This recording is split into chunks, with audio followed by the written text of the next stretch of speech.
Hi, I'm David. Today we're going to talk about one-to-one functions. If a function's going to have an inverse, it has to be one-to-one. All right, so we're given this function, this polynomial, 2 minus x cubed, and we want to determine, is it one-to-one? All right, the analytical way to do this is to do this little trick. If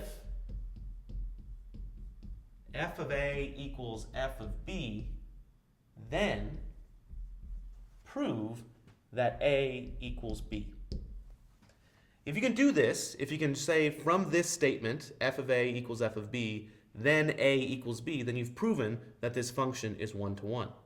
All right, well, let's see if we can do this. We'll just pick two integers, a and b, and plug them in. So let's let f of a equal f of b.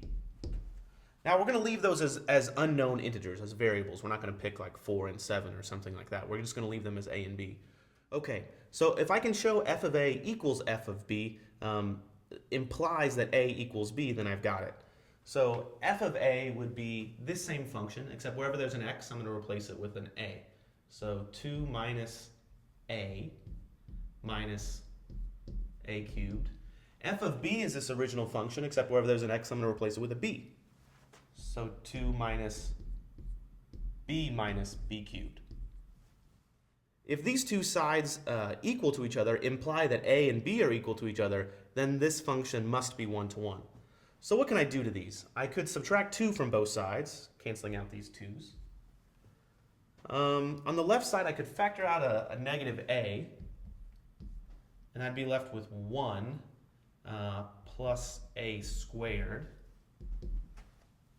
On the right side, I guess I could factor out a negative b, and I'd be left with 1 plus b squared.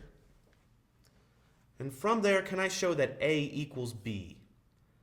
There are ways to do this, but it's kind of tough right here.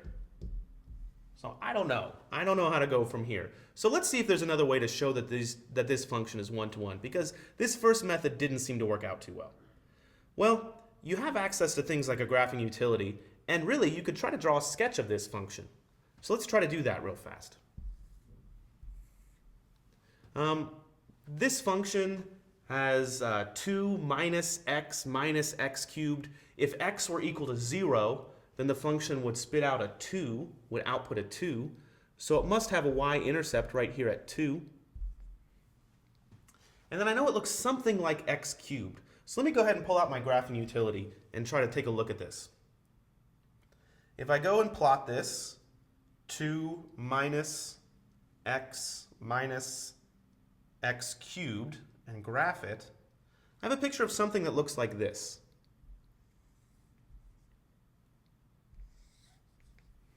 It looks something like that. Okay, this gives me a lot of insight, because this function passes what we call the horizontal line test. If I draw any horizontal line, this graph is going to be hit by that horizontal line exactly once. No matter what horizontal line I draw, it's going to hit this graph exactly once. If the graph of a function passes this horizontal line test, meaning it doesn't hit the graph twice or more, if a horizontal line doesn't hit the graph twice or more, then it is one-to-one and it does have an inverse. Okay, so in this problem, the analytical method was challenging. It didn't seem to work out too well. But just graphing it and seeing if it passed the horizontal line test ended up being a lot easier. So this one is one-to-one. So f is one-to-one, and therefore f has an inverse. Thank you.